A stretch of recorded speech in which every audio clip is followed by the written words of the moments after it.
वसुदेवसुतं देवं कंसचाणूरमर्दनं देवकी परमानन्दं कृष्णं वन्दे जगद्गुरुम् अतसी पुष्पसङ्काशं हारनूपुरशोभितं रत्नकङ्कणकेयूरं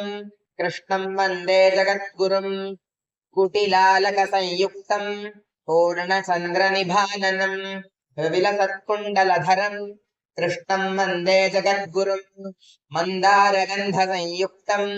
चारुहासं चतुर्भुजं बर्हिपिच्छावचूडाङ्गं कृष्णं वन्दे जगद्गुरुम् उत्पल्लपद्मपत्राक्षं नीलजीमूतसन्निभं यादवानां शिरोरत्नं कृष्णं वन्दे जगद्गुरुम् रुक्मिणी केलिसंयुक्तं पीताम्बरसुशोभितम् अवाप्ततुलसीगन्धं कृष्णं वन्दे जगद्गुरुम् गोपिकानां कुचद्वन्द्व कुङ्कुमाङ्कितवक्षसं श्रीनिकेतं महेश्वासं कृष्णं वन्दे जगद्गुरुम् श्रीवत्साङ्गं महोरक्कं वनमाला विराजितं